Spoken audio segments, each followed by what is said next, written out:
Patricia stood on her own front porch with trembling hands pressed against the locked door, listening to the voice that drifted through from the other side.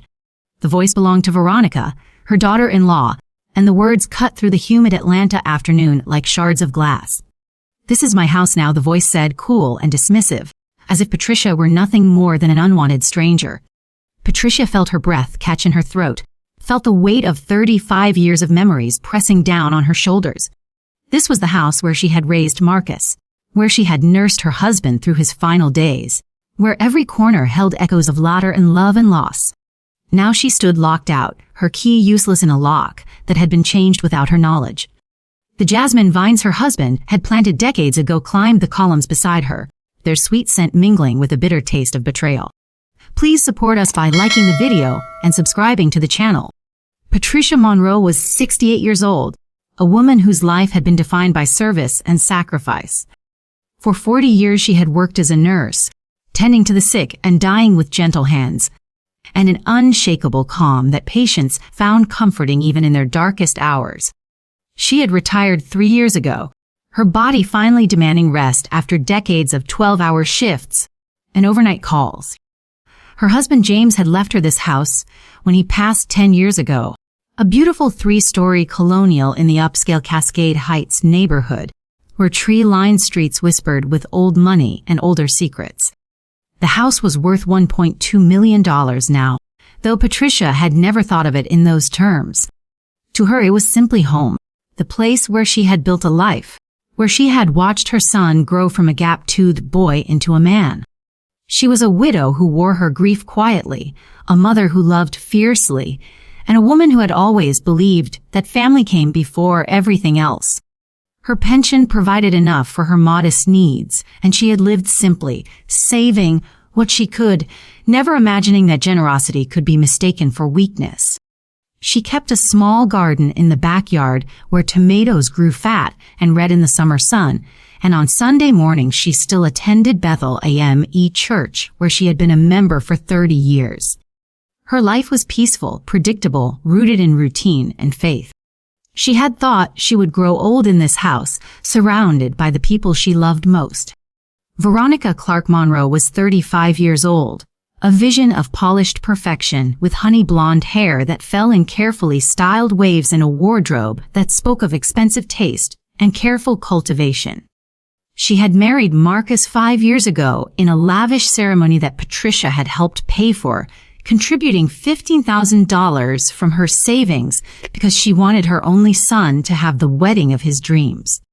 Veronica came from an upper-middle-class family in Marietta, the kind of family that valued appearances and connections, and she had built a career as a luxury real estate agent specializing in high-end properties in Buckhead and surrounding areas. She was beautiful in that carefully constructed way that required money and maintenance, her nails always manicured, her skin always glowing, her smile bright and practiced. But beneath the polish was something harder, something hungry.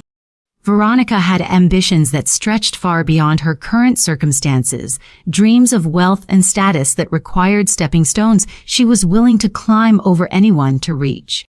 She looked at Patricia's house and saw not a home but an asset, not a family legacy but $1 million opportunity. In her mind, the old woman was an obstacle, a relic of outdated values who refused to understand that real estate was currency and sentiment was a luxury she could not afford. She had learned early how to charm and manipulate, how to smile while calculating, and she had spent 5 years positioning herself to take what she wanted. 5 years ago, Patricia had opened her arms and her heart to Veronica without reservation or hesitation. She had welcomed this white woman into her family with genuine warmth, hoping to build a relationship that transcended the complications of race and culture that she knew could divide families. On the day Marcus brought Veronica home for the first time, Patricia had cooked her famous peach cobbler and listened with genuine interest as Veronica talked about her real estate ambitions. Patricia had given Veronica her grandmother's pearl necklace as a wedding gift, a family heirloom that had been worn by 3 generations of Monroe women. She had spent weekends teaching Veronica how to make James's favorite pot roast, had shared stories about the neighborhood's history, had tried in every way she knew how to make this woman feel like family. When the young couple struggled financially 3 years ago after Marcus lost his position as an IT consultant, Patricia had not hesitated to invite them to move into the house rent-free. She had emptied out the guest suite on the second floor, had helped them move their belongings, had told them to stay as long as they needed. She had used money from her pension to help cover their car payments and insurance, had quietly paid for groceries and utilities without ever making them feel like burdens. Patricia believed in family, believed that when times got hard you circled the wagons and took care of your own. But Patricia's expectations had been built on quicksand, and the betrayal came in increments, so small that she had not recognized the pattern until it was too late. At first Veronica had seemed grateful, bringing home flowers and leaving thank you notes on the kitchen counter. But gradually the gratitude curdled into something else. Veronica began making comments about the house's outdated decor, suggesting renovations that would modernize what she called the old-fashioned aesthetic. She convinced Marcus that they needed to change the locks for better security, and Patricia had agreed without question. She began rearranging furniture and repainting rooms in shades of gray and white that erased the warm colors Patricia had chosen. She moved Patricia's family photos into boxes in the garage to create what she called clean lines and negative space. When Patricia's church friends came to visit, Veronica made excuses to be elsewhere, and once Patricia overheard her on the phone describing the gatherings as loud and inappropriate for the neighborhood. The sting of those words had kept Patricia awake that night, but she had said nothing, telling herself that cultural differences took time to bridge. Marcus had grown distant too, caught between his wife and his mother, choosing silence over confrontation. Patricia felt herself becoming invisible in her own home, her presence tolerated rather than welcome. There were signs that Patricia missed, threads of truth hidden in plain sight that she was too trusting to see. Late at night, when she could not sleep, Patricia would sit in her deceased husband's study and look through the old photo albums, remembering the life they had built together. What no one in the family knew was that Patricia Monroe was not just a nurse but a woman with a master's degree in healthcare administration from Emory University. For the last 15 years of her career, she had served as the director of operations at Grady Memorial Hospital, overseeing legal compliance, financial management, and administrative functions for one of Atlanta's largest healthcare facilities. She had managed budgets in the millions, had negotiated contracts with insurance companies, had worked closely with attorneys and financial advisors on complex regulatory issues. But Patricia had never spoken about her achievements, because she had been raised to believe that humility was a virtue, and that quiet competence spoke louder than boasting. Her children knew her as Mom the nurse, not Patricia the administrator who had once testified before state legislative committees on healthcare policy. She had maintained relationships with lawyers and accountants from her professional life, people who respected her sharp mind and careful attention to detail. And she had kept meticulous records of everything related to the house, including the irrevocable trust that James had established before his death. Documents that were locked in a safe deposit box at the bank downtown where she visited once a month to review her affairs. Marcus had drifted further away with each passing month, his will eroded by Veronica's constant whispers and strategic tears.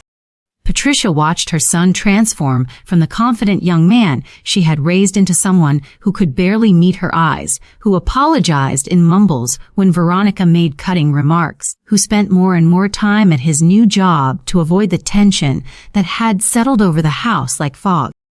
Patricia tried to reach him, tried to have the conversations that mothers and sons are supposed to have. But Veronica was always there, inserting herself between them, redirecting discussions, reframing Patricia's concerns as misunderstandings or generational differences. When Patricia suggested family counseling, Veronica had laughed and said that therapy was for people who could not handle their own problems. Patricia felt her influence slipping away, felt the walls closing in, but she told herself that love and patience would eventually win out. She prayed about it at church, sought counsel from Pastor Williams, who advised her to trust in God's timing, and she waited for things to get better. Instead, they got worse. The breaking point came on a Tuesday morning when Patricia woke to find the door to her bedroom would not open from the inside. Veronica had begun a campaign of what she called home improvements, which included installing new door hardware throughout the house. Patricia tried the handle repeatedly, her heart beginning to race, before finally calling out for help. When Veronica finally arrived to unlock the door an hour later, she claimed it had been an accident, a mistake by the contractor. But Patricia saw something in her daughter-in-law's eyes that made her blood run cold, a flicker of satisfaction that disappeared behind a mask of concern. That afternoon, Veronica sat Patricia down at the kitchen table and presented a stack of documents, explaining in a voice that was unnaturally cheerful that they needed Patricia's signature on some updated insurance papers and Medicare forms. Patricia, still shaken from the morning, signed where Veronica indicated, trusting that her daughter-in-law was helping manage the household affairs. It was only later, much later, that Patricia would learn what she had actually signed. The papers were not insurance documents, but rather a quitclaim deed that appeared to transfer partial ownership of the property. Veronica had been meticulous in her deception, layering lies upon lies, building a structure of fraud that she believed was unshockable. The thefts were systematic and calculated, executed with the precision of someone who understood exactly how far she could push before triggering alarms.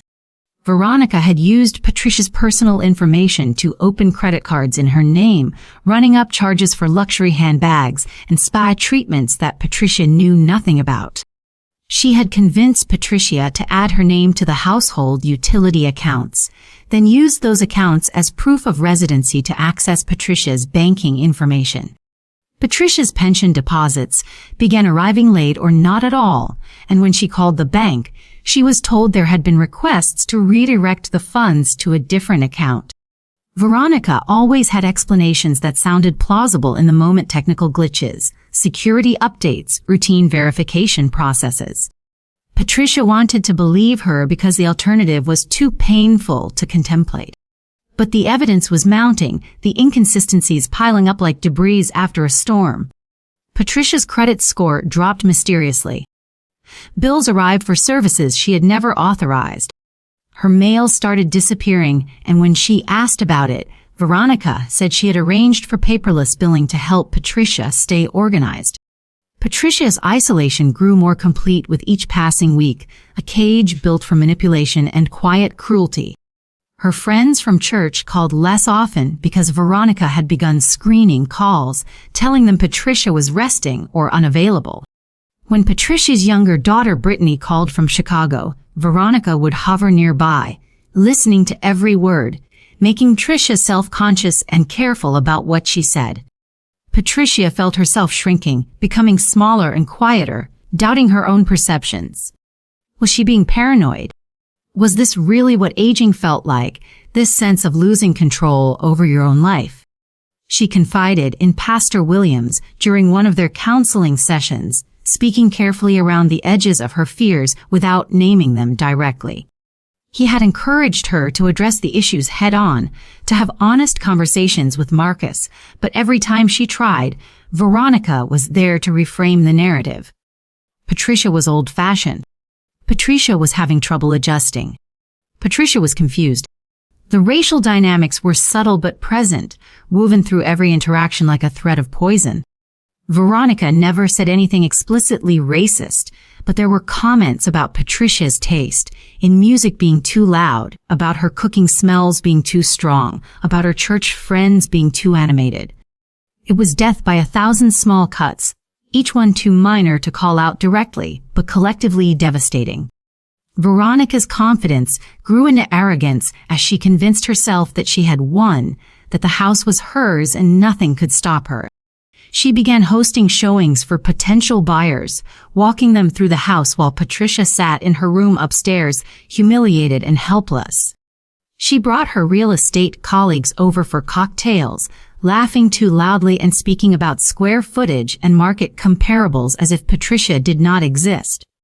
She posted photos of the house on her Instagram with captions about investment properties and renovation potential. She started pressuring Marcus to convince his mother to move into a senior living facility, presenting glossy brochures for places that cost $5,000 a month.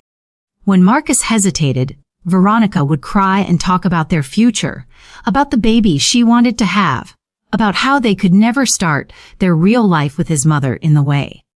She had spent $2 million she did not have, leveraging what she believed was her ownership of the house to secure loans from private lenders for real estate schemes that had collapsed. The debt was mounting, but Veronica was not worried because she had a plan to sell the house, pay off what she could, and disappear with the rest. The morning that Patricia found herself locked out was the morning that everything changed, though she did not know it yet. She stood on that porch for 20 minutes, knocking and calling through the door, before Veronica finally opened it with a smile that did not reach her eyes. "Patricia," Veronica said sweetly, "we need to talk about your living situation. Marcus is at work, and I think it's time we discussed some options for you." Patricia felt something shift inside her then, something that had been bending, finally reaching its breaking point. She looked at this woman she had welcomed into her family, this woman she had supported and trusted, and she saw clearly for the first time the calculation behind the charm. She thought about her husband James, about the life they had built, about the legacy they had intended to leave for their children. And she thought about the documents in that safe deposit box, the legal protections James had insisted on, the relationships she had maintained with lawyers and financial advisors who owed her favors from years of professional collaboration.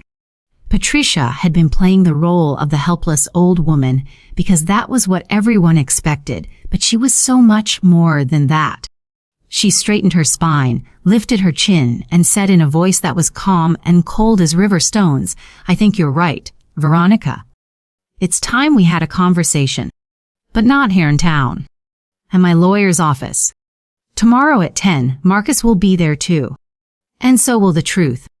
Patricia spent that evening in her small bedroom preparing herself for what was to come, her hands steady as she gathered documents from the locked box she kept hidden in the back of her closet. She had not slept well in months, but tonight was different because tonight she was no longer a victim waiting for rescue, but a woman preparing for war. She thought about her years at Grady Memorial Hospital, where she had dealt with insurance fraud and Medicare compliance issues, where she had learned to spot patterns of deception in financial records and billing statements. Those skills had never left her, and in the quiet hours of recent weeks, she had been using them to piece together the full scope of Veronica's betrayal. She had made phone calls to old colleagues, had pulled her credit reports, had requested documentation from the bank about every transaction on her accounts. What she discovered made her hands tremble with rage, and her heart ached with the depth of the deception. But Patricia was not a woman who indulged in despair when action was required. She had raised a son alone after James died, had worked double shifts to keep him in good schools, had survived 40 years in a profession that demanded composure under pressure. She would survive this too, and more than that, she would make sure justice was served. The control Veronica exerted over the household had grown so complete that Patricia, sometimes like a ghost haunting her own home, invisible and powerless. Veronica had taken over the master bedroom suite, the one Patricia had shared with James for 25 years, claiming they needed the space and the attached bathroom because of Veronica's pregnancy. Patricia had been moved to a smaller room at the end of the hall with a view of the neighbor's fence instead of the garden. Veronica controlled the thermostat, the grocery shopping, the mail, and increasingly, the narrative about who Patricia was and what she was capable of understanding. When Patricia's pension check arrived, Veronica would bring it to her already opened, explaining that she was helping manage the household finances. Patricia would find her belongings moved or missing, and when she asked about them, Veronica would claim they had been donated or stored for safekeeping. The heirloom pearl necklace Patricia had given Veronica as a wedding gift now hung around the younger woman's neck constantly, a symbol of ownership and conquest. Patricia's church friends stopped calling after Veronica repeatedly told them Patricia was not feeling well or was resting. Even her own daughter Brittany had begun to believe that Patricia was declining mentally because Veronica had been so skillful in planting those seeds during their phone conversations. Brittany arrived from Chicago 2 days after Patricia's confrontation with Veronica, her face tight with worry and anger as she pulled into the driveway in her rental car. She was 35 years old, sharp and professional in her navy suit, a paralegal at a prestigious law firm who had inherited her mother's intelligence and her father's sense of justice. Brittany had been suspicious of Veronica from the beginning, uncomfortable with the way her new sister-in-law commanded attention and deflected questions. But she had lived too far away to see the daily erosions that had transformed their mother from a confident woman into someone who seemed diminished and uncertain. When Patricia called her crying about being locked out of her own house, Brittany had booked the next available flight. She stormed through the front door without knocking, ignoring Veronica's surprised greeting, and went straight to find her mother. What she saw broke her heart.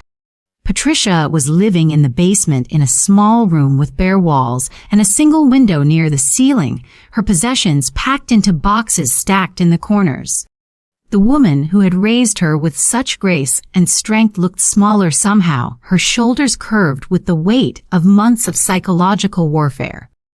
Brittany wrapped her arms around her mother and felt Patricia's tears soak into her jacket. "This ends now," Brittany said fiercely. "I promise you, Mama, this ends now." The neighbor, Jeffrey Williams, had watched the situation deteriorate from his position across the street, his conscience warring with his instinct not to interfere in other people's family business. Jeffrey was 60 years old, a retired circuit court judge who had spent 30 years on the bench hearing cases of fraud and exploitation, and he recognized the patterns even when he did not want to believe what he was seeing. He had known Patricia and James Monroe for 15 years, had attended James's funeral, had brought casseroles over when Patricia was grieving. He had watched Marcus grow up and had been at the wedding when Marcus married Veronica. But over the past year, Jeffrey had noticed changes that troubled him deeply. He saw moving trucks arrive when Patricia was at church and watched furniture being loaded out. He saw Veronica hosting parties where Patricia was conspicuously absent or serving drinks like hired help. He heard raised voices late at night and saw Patricia standing in the garden alone, looking lost and small. But Jeffrey told himself it was not his place to intervene, that every family had their dynamics and conflicts, that he could be misreading the situation. His silence was complicity, and he knew it, and the knowledge sat heavy on his chest like a stone. Veronica had been methodical in her deception, building her scheme layer by careful layer until she believed it was unassailable. The documents she had convinced Patricia to sign included not just the quitclaim deed, but also a series of powers of attorney that granted Veronica authority over Patricia's financial decisions. She had used Patricia's social security number and date of birth to open credit card accounts at department stores and luxury retailers, running up charges that she never intended to pay. She had convinced Patricia to add her name to the utility accounts and then used those statements as proof of residency to redirect Patricia's mail to a post office box Veronica controlled. She had called Patricia's pension administrator claiming to be Patricia's caregiver and requested that deposits be redirected to an account that Veronica had opened in Patricia's name with herself as co-signer. The most devastating move had been the mortgage. Veronica had used her real estate connections to find a private lender willing to loan $2 million against the property value, presenting forged documents that showed Patricia's consent and cooperation. The money had gone into Veronica's business accounts where she had spent it on failed real estate flips and a lifestyle far beyond her actual means. The financial pressure on Patricia had been mounting for months, creating a sense of panic and helplessness that Veronica exploited ruthlessly. Patricia had tried to withdraw money from her checking account only to be told the account was frozen due to suspicious activity. When she called the bank, she was transferred between departments and told to file paperwork that never seemed to resolve the issue. Her credit cards were declined at the grocery store, a humiliation that left her standing at the checkout with strangers staring while Veronica swooped in to pay, making a show of generosity while reinforcing Patricia's dependence. Bills arrived for accounts Patricia had never opened, collection notices for debts she did not understand. Her credit score, which had been excellent for decades, plummeted to the point where she received notices about being denied for credit she had never applied for. Patricia tried to make sense of it all, tried to track down the sources of the problems, but Veronica was always there with explanations that sounded plausible until you examined them closely. Identity theft was so common these days, Veronica would say sympathetically. These things take time to resolve. You just need to be patient. And Patricia, who had been raised to trust family and to believe the best of people, tried to be patient even as the ground crumbled beneath her feet. Marcus had sensed something was wrong, but could not bring himself to confront the truth that his wife was destroying his mother, because accepting that truth would mean acknowledging his own complicity and failure. He was 40 years old, a man who had lost his way after losing his job and had never fully recovered his confidence or sense of purpose. Veronica had been his lifeline during that dark period, or so he told himself, and he owed her loyalty even when that loyalty conflicted with what he owed his mother. He saw the changes in Patricia, saw how she had become quieter and more withdrawn, how she seemed to be shrinking physically and emotionally. But when he tried to talk to Veronica about it, she would explain it away as Patricia getting older, becoming more difficult, resenting their presence in her house. She would cry and talk about how hard she was trying, how much she had sacrificed to help his family, how ungrateful Patricia seemed despite everything Veronica did. Marcus wanted to believe his wife because the alternative was too painful, so he convinced himself that his mother was being unreasonable and that time would smooth over the rough edges. He spent more hours at work and less time at home, avoiding the tension that made his stomach tight and his sleep restless. When Veronica suggested that Patricia might need to move to assisted living, Marcus had not said no clearly enough, and his silence had been taken as consent. The turning point came on a Thursday afternoon when Veronica made her fatal mistake born of arrogance and absolute certainty that she had already won. She was meeting with a potential buyer at a coffee shop in Buckhead, a wealthy developer who was interested in purchasing properties in Cascade Heights for renovation and resale. Veronica had been cultivating this relationship for weeks, preparing to sell Patricia's house out from under her, confident that the legal documents she had accumulated gave her the authority to complete the transaction. She was showing him photos of the property on her tablet, pointing out the original hardwood floors and the mature landscaping, talking about comparable sales in the neighborhood. The developer's real estate agent was sitting with them, a woman named Lauren Chen, who was 45 years old and had built her reputation on thorough due diligence and ethical practices. Something about Veronica's presentation made Lauren uncomfortable, a feeling she could not quite name, but that manifested as careful questions about the property's ownership and title status. Veronica, flush with wine and confidence, laughed and said something that made Lauren's blood run cold. "Between you and me," Veronica said conspiratorially, "I finally got the old lady to sign over the house."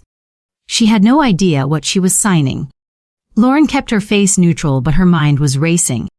She excused herself to use the restroom and immediately called her office to request a title search on the property. Patricia's world had contracted to the point where she felt trapped in a nightmare from which there was no waking, every day bringing new humiliations and losses. She had been moved to the basement ostensibly to make room for a nursery, though Veronica was only 3 months pregnant, and there were multiple unused rooms upstairs. The basement was cold and damp, its small windows offering little natural light, its walls bare concrete that seemed to absorb hope and radiate despair. Patricia would lie awake at night listening to footsteps above her head, hearing laughter and music from the life that continued without her, feeling herself erased from her own home. She thought about James and wondered what he would say if he could see what had become of the life they built together. She thought about her years of work and sacrifice, about the patients she had cared for, and the complex healthcare system she had managed, and wondered how she had been reduced to this. But even in her darkest moments, Patricia held onto a core of steel that had been forged through decades of fighting for respect in a world that often dismissed Black women as invisible or incompetent. She had survived worse than Veronica, had faced down racism and sexism in hospital boardrooms, had held her ground against administrators and insurance companies that tried to bully and exploit vulnerable patients. She would hold her ground now. Brittany spent her first evening in Atlanta going every document Patricia had managed to save, her legal training allowing her to spot the fraud that Patricia had suspected but not been able to prove definitively. They sat at the small table in the basement room, papers spread between them. Patricia's reading glasses perched on her nose as she explained each transaction and timeline. Brittany's anger grew colder and more focused with each revelation. The quitclaim deed was questionable on its face because it had been notarized at a time when Patricia could prove she had been at a doctor's appointment across town. The powers of attorney were invalid because they had not been properly witnessed according to Georgia law. The credit card accounts were obvious fraud because the applications included information that only someone with access to Patricia's private documents would have known. The mortgage was the most egregious violation because it involved forging Patricia's signature on loan documents that claimed she consented to encumbering her property with massive debt. Brittany called her supervising attorney in Chicago and explained the situation. Within hours, she had the names of 3 Atlanta attorneys who specialized in elder financial abuse and real estate fraud. By midnight, they had conference calls scheduled and a plan taking shape. Marcus received the call from Brittany at 7 a.m. while he was sitting in traffic on his way to work, and her words hit him like cold water thrown in his face. "You need to take the day off and meet me at the house," she said without preamble. "What Veronica has done to Mama is criminal, Marcus. Actual crimes with actual prison time. And you need to decide right now whether you're going to stand with your mother or with your wife." Marcus felt his world tilt and his breath catch in his chest. He wanted to defend Veronica, wanted to explain that his sister did not understand the full situation, but the conviction in Brittany's voice stopped him. He had been avoiding looking directly at what was happening in his own home, had been taking the path of least resistance, and now that path had led him to a place where he had to choose. He called his office and said he would not be in, then turned his car around and drove home with his hands gripping the steering wheel hard enough to make his knuckles ache. When he walked through the door, he found Brittany and Patricia sitting in the living room with a woman he did not recognize who introduced herself as attorney Monica Shaw, specialist in elder exploitation and real estate fraud. The expression on his mother's face was one he had never seen before, something fierce and determined that reminded him suddenly of the woman who had raised him, the woman he had somehow forgotten in the fog of Veronica's manipulation. The atmosphere in the house was electric with tension and the promise of revelation when Veronica returned from a showing that afternoon, her heels clicking on the hardwood floors as she called out a cheerful greeting, a greeting that died when she saw the assembled group in her living room. Attorney Shaw stood and introduced herself with professional courtesy that contained an edge of steel.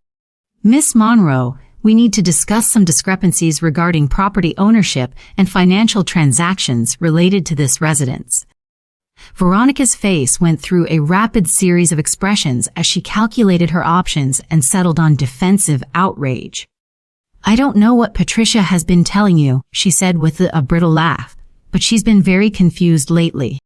We've been trying to help her manage things." Attorney Shaw opened her briefcase and began laying documents on the coffee table with methodical precision.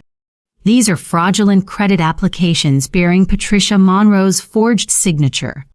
This is a mortgage document with notarization that occurred at a date and time when Patricia was probably elsewhere. These are powers of attorney that fail to meet George's legal requirements for validity. And this is a criminal complaint that has been filed with the Atlanta Police Department's Financial Crimes Unit." Veronica's face drained of color as the magnitude of her exposure became suddenly and terrifyingly clear. Patricia rose from her chair with a dignity that seemed to fill the room, her 68 years of experience and hard-won wisdom radiating from her like light. "This is my house," she said quietly, each word falling like a stone into still water. "This house was purchased by my late husband James Monroe in 1990. It was placed in an irrevocable trust upon his death with me as sole trustee and lifetime beneficiary. Any documents you presented me to claiming to transfer ownership were either misrepresented or outright forged, and none of them had any legal effect whatsoever." Veronica opened her mouth to respond, but Patricia raised one hand in a gesture that commanded silence. "I am not just a retired nurse, Veronica. I spent the last 15 years of my career as Director of Operations at Grady Memorial Hospital, where I managed legal compliance, financial oversight, and administrative coordination for a facility that served hundreds of thousands of patients annually. I hold a master's degree in healthcare administration. I know how to read legal documents. I know how to spot fraud. And I know my rights under Georgia law." The color drained from Veronica's face as the foundation of her entire scheme crumbled beneath her feet like sand. Attorney Shaw placed another stack of documents on the table with deliberate precision, each one representing another nail in the coffin of Veronica's deception. "We have obtained copies of the original trust documents from the bank," she explained in a voice devoid of emotion. "The trust is irrevocable, which means Patricia Monroe cannot transfer ownership, even if she wanted to without court approval and specific conditions being met. The quitclaim deed you filed with the county was fraudulent on multiple grounds. First, the notarization occurred at a time when Patricia can prove through medical records that she was at a cardiology appointment 15 miles away. Second, the deed purports to transfer an interest that Patricia did not have the legal authority to transfer. Third, Georgia law requires specific disclosures for any property transfer involving a person over 65, disclosures that were never made. The mortgage you obtained using this property as collateral is void because you did not have legal authority to encumber the property. The lender will pursue you personally for the $2 million you borrowed and spent."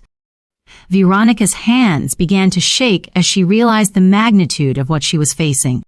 "This is a misunderstanding," she said, her voice pitched too high. "Patricia wanted to help us. She agreed to everything." Brittany stood and walked to where Veronica sat frozen in her chair, her paralegal training evident in the cold fury of her controlled demeanor. "My mother agreed to nothing because you systematically lied to her about what she was signing.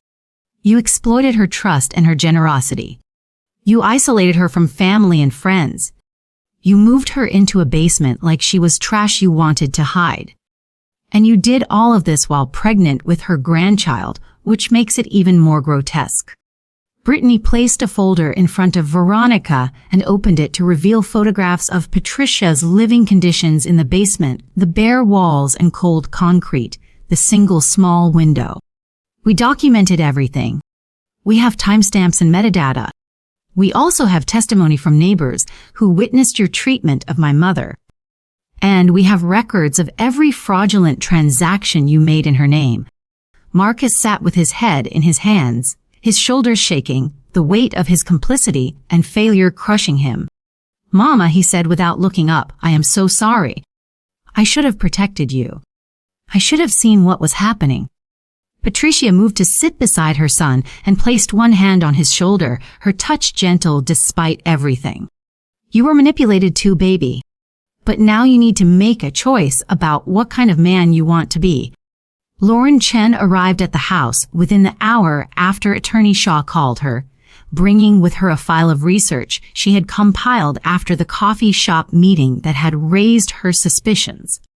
Lauren was a 45-year-old real estate agent with 20 years of experience and a reputation for thorough due diligence that had saved her clients from numerous problematic transactions. She had spent the evening and morning pulling records on the property and on Veronica's business dealings, and what she found disturbed her deeply. I ran a complete title search, Lauren explained as she spread documents across the dining room table. The property has been in the Monroe Family Trust since 2015. There is no legitimate transfer of ownership to Veronica Clark Monroe. But there is a $2 million lien filed 6 months ago by a private lending group based in Miami. When I contacted them, they were shocked to learn that the borrower did not have legal authority to pledge the property as collateral. They are preparing to sue for fraud and recovery of funds.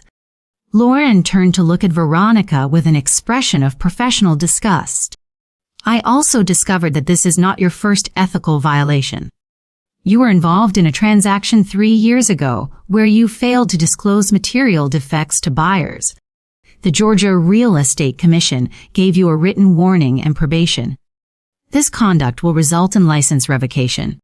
Patricia pulled another document from her briefcase and laid it on the table, a forensic accounting report prepared by Dorothy Harris, Patricia's friend and former colleague who now ran a private investigation firm specializing in financial fraud. The report was devastating in its detail. Veronica had opened 7 credit card accounts using Patricia's personal information, accumulating $68,000 in charges for luxury goods, spa services, and restaurant meals. She had redirected Patricia's pension deposits to an account she controlled, siphoning off nearly $40,000 over 8 months. She had used Patricia's name and social security number to apply for personal loans, totaling another $90,000. The $2 million mortgage was the crown jewel of the fraud, money that Veronica had funneled into failed real estate investments and personal expenses. Dorothy's analysis showed that Veronica had spent lavishly while telling Patricia there was no money for groceries or utilities, had lived high while forcing the woman who owned the house to sleep in a basement. The numbers told a story of systematic exploitation and breathtaking greed. Marcus finally raised his head to look at his wife, seeing her clearly for perhaps the first time since they met. "You used me," he said, his voice raw with pain and dawning comprehension. "Used my love for you to get access to my mother. You used my job loss and my vulnerability to isolate me from my family. You made me doubt my own mother, made me believe she was the problem when you were the one destroying everything. Everything you told me was a lie." Veronica's mask finally cracked completely, her carefully maintained facade of innocence and victimhood shattering under the weight of irrefutable evidence. She turned to Marcus with tears streaming down her face, reaching for him with trembling hands. "I love you," she said desperately. "We can fix this, we can explain." But Marcus pulled away from her touch as if burned. "You do not get to tell me about love after what you have done. You do not get to ask me for anything." Patricia sat watching her son reclaim his integrity and felt a fierce pride mixed with grief for all they had lost. Family was supposed to be sanctuary, but Veronica had weaponized their love and trust against them. The detective from the Atlanta Police Department's Financial Crimes Unit arrived late that afternoon, a black woman in her 50s named Detective Carmen Rodriguez, who had spent 20 years investigating elder exploitation cases. She had seen hundreds of cases like this one, schemes where family members or caregivers systematically drained elders of their assets and dignity, and each one made her angry in a way that never diminished with time. Detective Rodriguez sat across from Veronica and read her rights with professional courtesy that barely concealed her contempt. Miss Clark Monroe, you are being investigated for multiple felonies under Georgia Code Section 16-5102, exploitation of an elder person. This is a felony offense carrying penalties of 1 to 20 years imprisonment and fines up to $50,000. You are also being investigated for identity theft, credit card fraud, mortgage fraud, and forgery. Each of these charges carries additional penalties. The evidence against you is substantial and includes forensic accounting reports, fraudulent documents bearing forged signatures and false notarizations, witness testimony, and your own statements to third parties about your scheme. Detective Rodriguez placed a recording device on the table between them. This is your opportunity to provide your version of events. Veronica looked around the room at the faces staring back at her with varying degrees of anger and disgust and realized that her life, as she knew it, was over. The full scope of Veronica's financial recklessness became clear as Dorothy Harris walked them through the forensic accounting report section by section, each revelation more shocking than the last. The $2 million had been spent with stunning rapidity and carelessness. $800,000 had gone into a luxury condo flip in Buckhead that had failed when the developer proved to be fraudulent and disappeared with investor funds. $300,000 had been invested in a cryptocurrency scheme that collapsed within months. $400,000 had been spent on personal expenses that included a Mercedes SUV, designer clothes, jewelry, spa treatments, and lavish dinners at exclusive restaurants. The remaining $500,000 had been loaned to friends and associates who had no intention or ability to repay.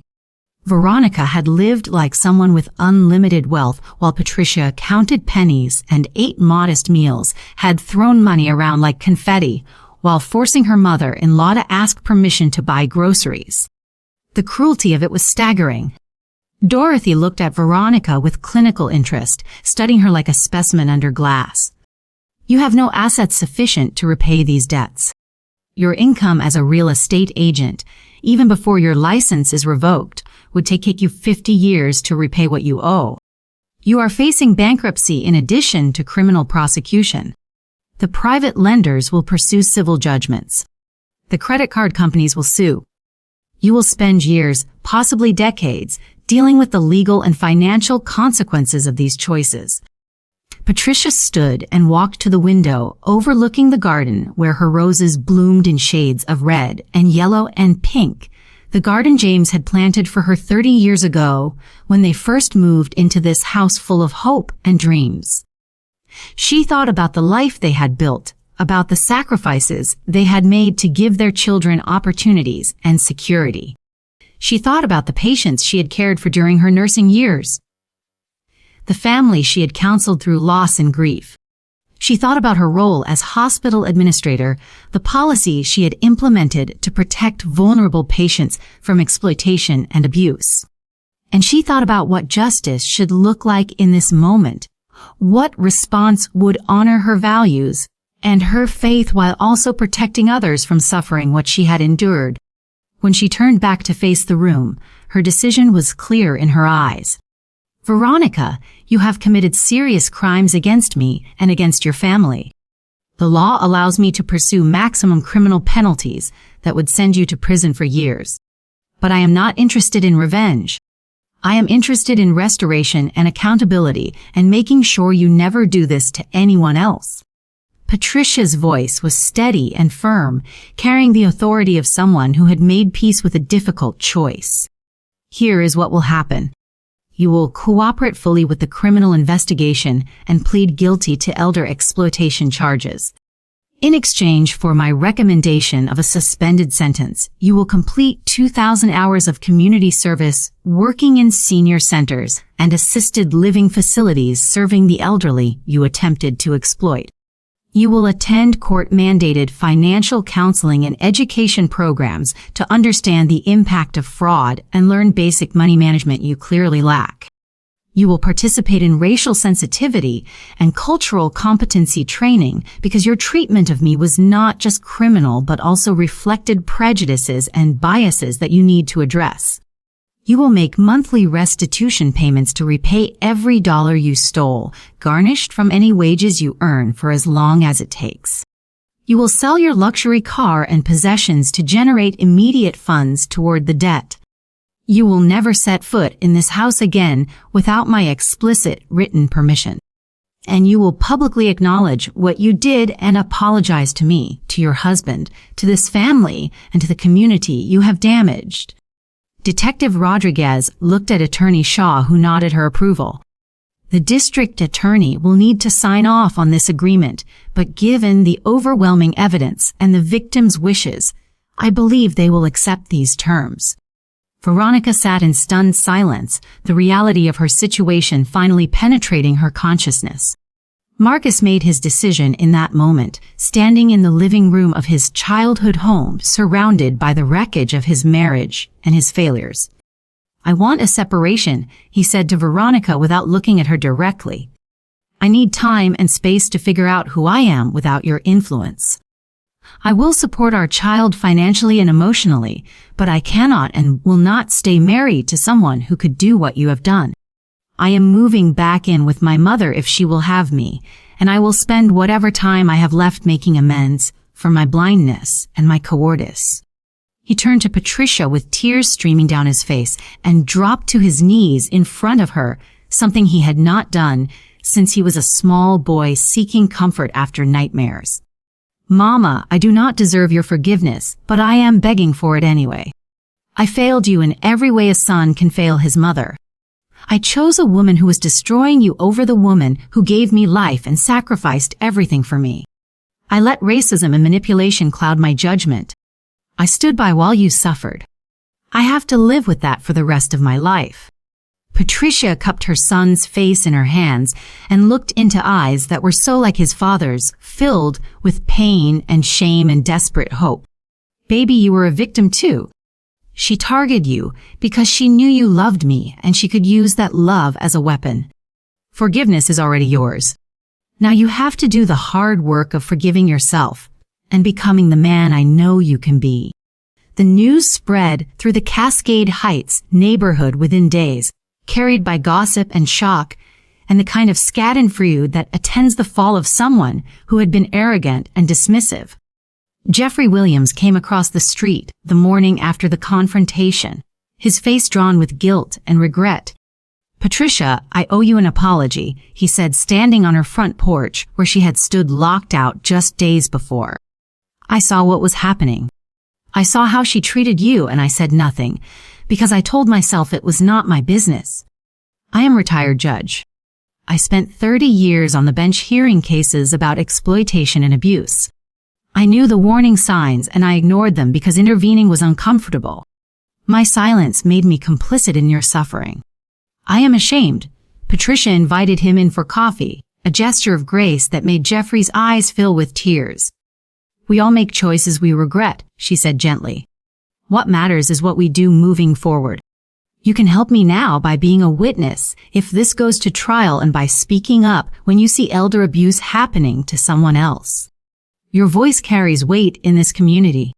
Use it to protect people who cannot protect themselves. Jeffrey nodded and took the coffee cup she offered, understanding that he had been given a gift he did not deserve. Pastor Williams organized a community meeting at Bethel AME Church the following Sunday, inviting elders and their families to hear Patricia's story and learn about protecting themselves from financial exploitation. The sanctuary was packed with people who had known Patricia for decades, who remembered her kindness and her quiet strength, who were outraged on her behalf and frightened that the same thing could happen to them. Patricia stood at the podium in her best Sunday dress, looking out at familiar faces, and felt the weight of what she was about to share. What happened to me can happen to anyone, she began, her voice clear and strong despite the difficulty of the subject. Elder exploitation is one of the fastest growing crimes in America, and family members are the most common perpetrators. People we trust, people we love, people we have sacrificed for can and do take advantage of our vulnerability. But we are not helpless. We have legal protections. We have community support. and we have the right to demand respect and dignity regardless of our age. She spent the next hour detailing the warning signs of financial abuse, the legal tools available for protection, the resources for victims.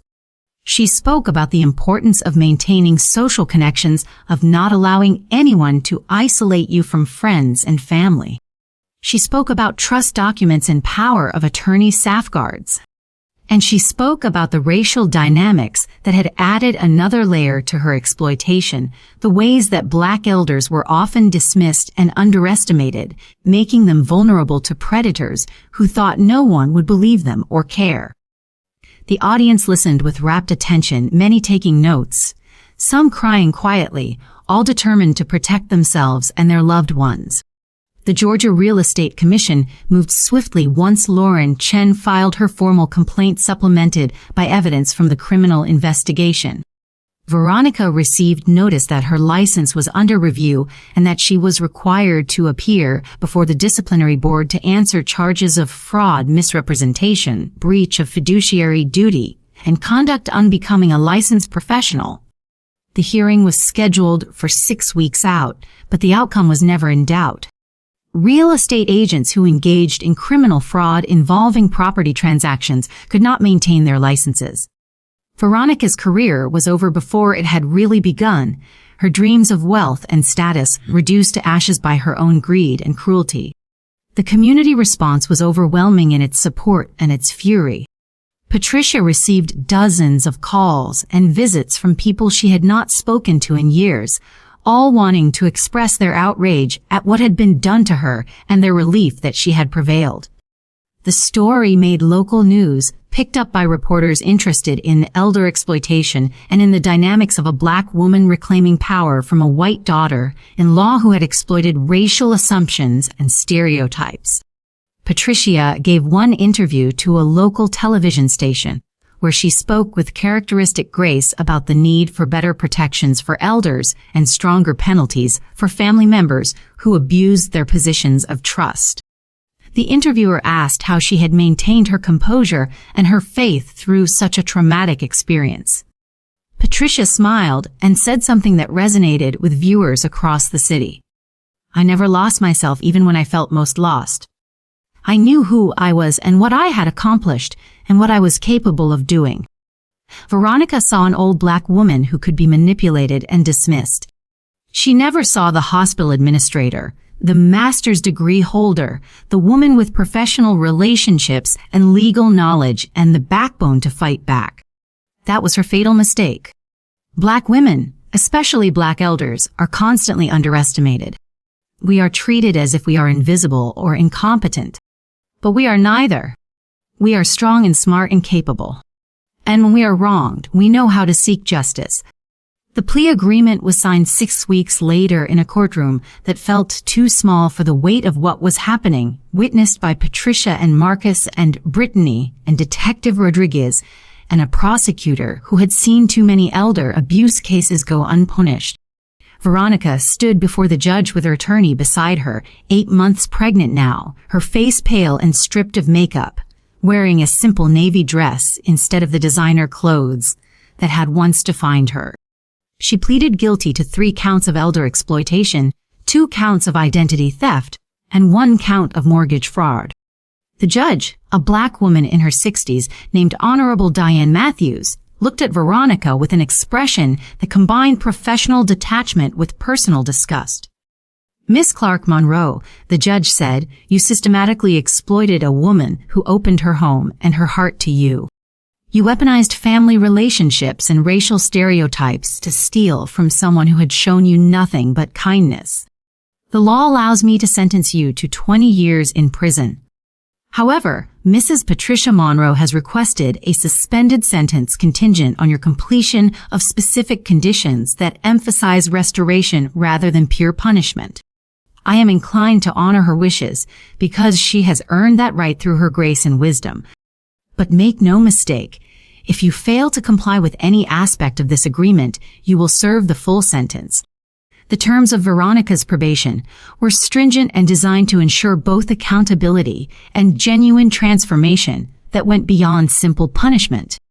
She was required to complete 2,000 hours of community service over the next 5 years, all of it performed at senior centers and assisted living facilities serving predominantly Black and minority elderly populations in Atlanta.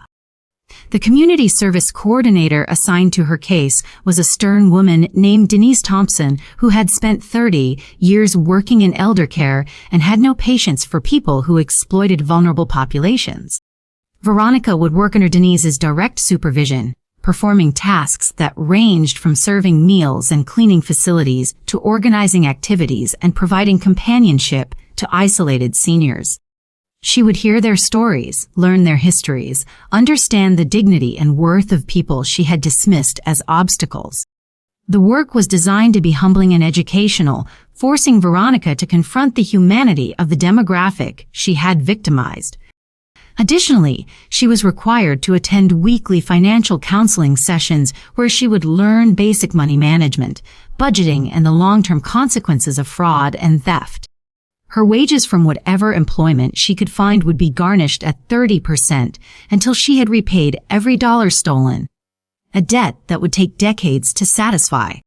The racial sensitivity training program that Veronica was court-ordered to complete was run by an organization called Bridge Building Community Institute, founded by Dr. Marcus Lawson, a Black psychologist who specialized in addressing implicit bias and systemic racism.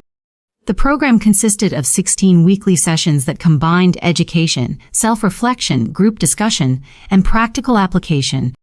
Veronica sat in a circle with 15 other participants who had been mandated to attend for various reasons, ranging from workplace discrimination complaints to hate crime diversion programs. Dr. Lawson opened the first session with a question that made Veronica uncomfortable in ways she had not anticipated. When you look at a Black elder, what do you see? What assumptions do you make about their intelligence, their accomplishments, their worth? The room fell silent as participants grappled with thoughts they usually kept hidden even from themselves. Over the weeks that followed, Veronica was forced to examine her own prejudices, the ways she had dismissed Patricia as an old woman who could be manipulated because of her age and her race, the microaggressions she had deployed without conscious thought. She learned about the history of Black elders in America, the struggles they had survived, the accomplishments they had achieved despite systemic barriers. She learned about the dignity and resilience of people she had treated as less than human. Patricia stood at her kitchen window, watching Marcus work in the garden, pruning the roses that had grown wild during the months of chaos. He had moved back home 3 months ago, taking his old bedroom upstairs, and had been slowly earning back trust through consistent actions rather than empty promises. He had found a new job as an IT consultant at a small firm downtown, and every evening he came home and spent time with his mother, talking through dinner about his day and his feelings and the hard work of rebuilding integrity after it had been shattered. Marcus had started therapy to address the manipulation he had endured and the choices he had made, and he spoke openly now about the ways Veronica had isolated him from his family and distorted his perceptions. He had begun attending church with Patricia again, sitting beside her in the same pew where he had sat as a boy, finding comfort in familiar rituals and community connections. Patricia felt her heart soften and expand with cautious hope. Her son was finding his way back to himself, and she was finding her way back to trust. Brittany had stayed in Atlanta for 2 weeks after the initial confrontation, using vacation time from her Chicago law firm to help her mother restore order to the house and her finances. Together, they had worked with Dorothy Harris and Attorney Shaw to untangle every fraudulent account, dispute every illegitimate debt, and restore Patricia's credit and financial security. Brittany had personally overseen the process of changing all locks, passwords, and account access codes.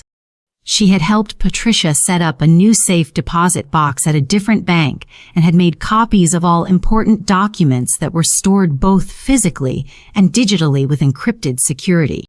She had also helped redecorate Patricia's master bedroom, moving her mother back into the space that was rightfully hers, painting the walls a warm, sage green that Patricia loved, and hanging family photos that Veronica had hidden away.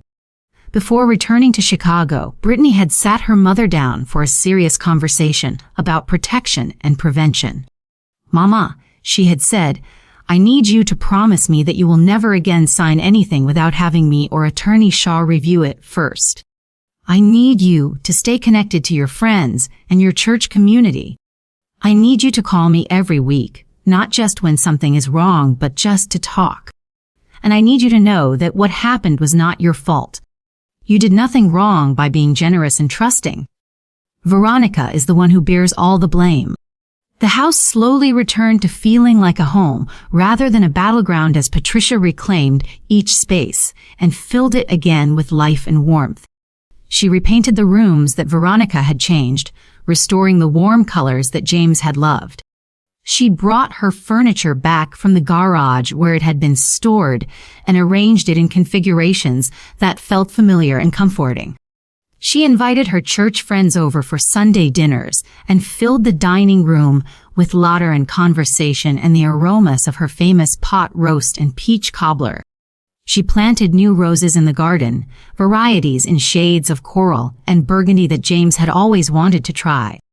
She sat on the front porch in the evenings with a glass of sweet tea and watched the neighborhood children play, feeling rooted again in the community that had supported her through crisis. Marcus often joined her on those evenings, and they would talk about everything and nothing, rebuilding the relationship that had been damaged but not destroyed. Patricia felt herself expanding back into fullness after months of being compressed into smallness, reclaiming not just her space but her sense of self and agency. 6 months after the plea agreement, Patricia received a letter from Veronica that had been reviewed and approved by Veronica's probation officer before being sent. The letter was handwritten on simple-lined paper, the words careful and measured, lacking the performative charm that had once defined all of Veronica's communications. Patricia sat at her kitchen table with the letter in her hands, debating whether to read it or simply throw it away. Finally, she opened it and read words that surprised her with their apparent sincerity. "Mrs. Monroe," the letter began, "I do not expect your forgiveness and I have no right to ask for it. I am writing because Dr. Lawson says that accountability requires acknowledging harm directly to the person harmed. What I did to you was cruel and calculated. I saw your kindness as weakness and your trust as stupidity. I used your love for your son as a weapon against you. I exploited racial stereotypes and age-based discrimination to make you feel powerless. I stole your money, your home, your dignity, and your peace. I cannot undo any of that damage. But I want you to know that I am beginning to understand what I did and why it was wrong. Working at the senior center has shown me that elders are not burdens or obstacles, but people with full lives and rich histories who deserve respect. The training program has shown me that my prejudices, the ones I pretended did not exist, shaped every aspect of how I treated you. I have a long way to go, but I am trying to become someone different from the person who hurt you." The letter was signed simply with Veronica's name, no flourishes or embellishments. Patricia folded the letter and placed it in a drawer, uncertain what she felt about it or whether it represented genuine change or simply another performance designed to reduce consequences. She thought about restorative justice, principles that Dr. Lawson had explained to her when she was designing the terms of Veronica's probation, the idea that healing required acknowledgement of harm and efforts toward repair rather than simply punishment. She thought about her faith and the sermons Pastor Williams had preached about grace and redemption and the possibility of transformation even for people who had committed terrible wrongs. She thought about the baby that would be born soon, her grandchild, an innocent person who would need adults in their life who modeled accountability and growth rather than just anger and rejection. Patricia did not know if she would ever trust Veronica again, or if she would ever truly forgive in the sense of forgetting what had been done. But she knew that leaving space for the possibility of change was important, not for Veronica's sake primarily, but for the sake of everyone involved, including herself. Holding on to rage and bitterness would only poison her own life, and she had fought too hard to reclaim joy to surrender it now to corrosive emotions. Marcus's daughter was born on a cool October morning, 8 pounds and 3 ounces of perfection with dark curly hair and her grandmother's eyes. Marcus called Patricia from the hospital with tears in his voice, asking if she would come to meet the baby. He had named Jamila Patricia, after his mother and his father. Patricia drove to the hospital with her heart full of complicated emotions, joy and grief and hope tangled together. When she held her granddaughter for the first time, feeling the weight of new life in her arms, she felt something shift and settle inside her. This child was innocent of all the harm that had been done, a fresh start, and a reason to focus on healing rather than anger. Veronica was still in the hospital room, exhausted from labor, and when Patricia entered, she had visibly tensed with fear and shame. Patricia looked at her for a long moment, and then said something that surprised them both. "Thank you for giving our family this beautiful child. That does not erase what you did, and it does not mean we are family in the way we once were. But this baby deserves adults who can be civil to each other and who can focus on her well-being. If you are truly committed to change, prove it by being a good mother and by never again treating anyone the way you treated me." The community work that Patricia had begun at Bethel AME Church expanded and deepened as word spread about her experience and her willingness to help others protect themselves. She partnered with the Atlanta Area Agency on Aging to develop workshops on elder financial exploitation that were offered at senior centers throughout the city. She trained facilitators to recognize warning signs and to connect elders with legal and social services. She worked with law enforcement to improve response protocols for elder abuse cases. She testified before the Georgia State Legislature in support of stronger laws protecting elders and harsher penalties for family members who exploited them. Patricia discovered that her professional skills and personal experience combined to make her a powerful advocate, someone who could speak with authority about both the policy dimensions and the human cost of elder abuse. She found purpose and meaning in work that honored what she had survived by using it to help others. The women she mentored, mostly Black elders who had faced similar exploitation and discrimination, told her that her story gave them courage to speak up and fight back. "You showed us that we are not helpless," one woman told her after a workshop. "You showed us that being old and Black does not mean being invisible or voiceless." 1 year after the confrontation that had changed everything, Patricia hosted Thanksgiving dinner at her house for the first time since James had died.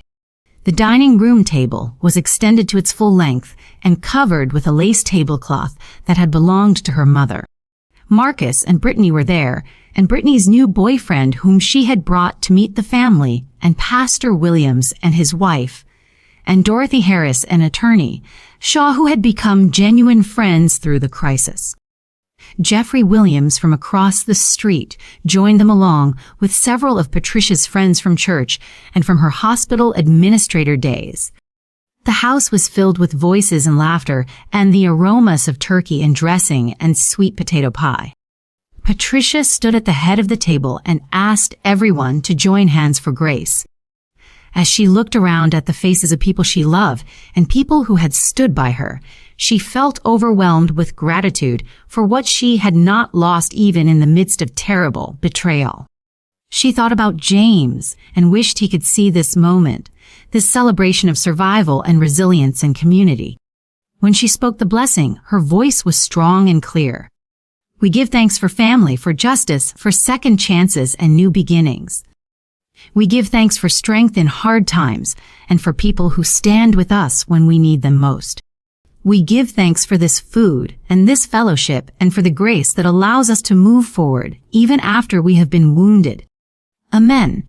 The final component of Patricia's journey toward restoration came through an unexpected invitation to speak at a national conference on elder justice held in Washington, D.C. 18 months after Veronica's conviction. Patricia stood at a podium before an audience of hundreds of professionals who worked in law enforcement, social services, legal advocacy, and healthcare administration, people who dedicated their careers to protecting vulnerable elders. She told her story with the same grace and clarity that had defined her through every stage of the ordeal, speaking honestly about the pain and the fear and the moments when she had felt powerless. But she also spoke about the resources and relationships and knowledge that had allowed her to fight back, about the importance of education and legal protections and community support.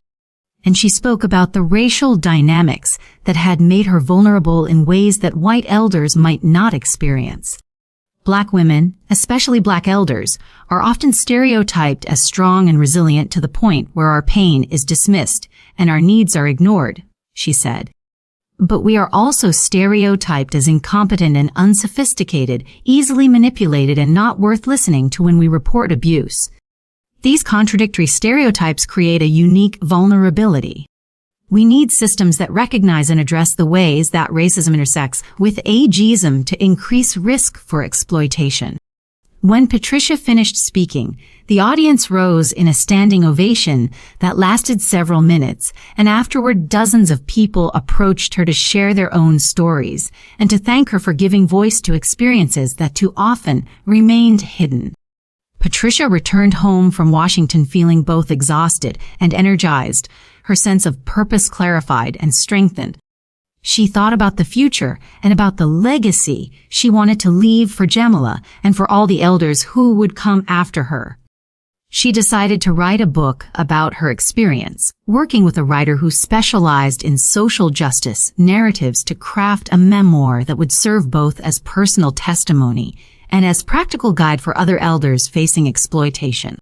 She also established a small foundation funded by donations from people who had heard her speak, dedicated to providing legal assistance to low-income elders facing financial abuse by family members. The foundation was named in James's honor, and Patricia served as board president, bringing her administrative expertise and her lived experience to the work of protecting vulnerable people. She was busier in retirement than she had been during her working years, but the work fed her soul in ways that felt meaningful and necessary. Every time she helped another elder escape exploitation or connected someone with resources they needed, she felt that her suffering had not been wasted, but transformed into something valuable. Marcus thrived in his role as a single father, co-parenting with Veronica under the structured framework of a custody agreement that prioritized Jamila's needs and safety. He had full custody during the week with Veronica, having supervised visitation on weekends contingent on her continued compliance with probation terms. Marcus brought Jamila to Patricia's house several evenings a week, and Patricia delighted in her role as grandmother, rocking the baby and singing old lullabies, and teaching her grandson about the family history she was determined Jamila would know. Marcus watched his mother with his daughter and felt both joy and lingering guilt about how close he had come to losing everything that mattered. He made a point of telling Jamila stories about her great-grandfather James and about her grandmother Patricia's accomplishments and strength, wanting his daughter to grow up knowing that she came from people who had overcome obstacles and maintained dignity in the face of injustice. He was building the kind of family culture he should have protected, but had nearly destroyed, learning from his mistakes and trying every day to be better than he had been. Have you or someone you know experienced similar family betrayal, where trust was weaponized and love was exploited for personal gain?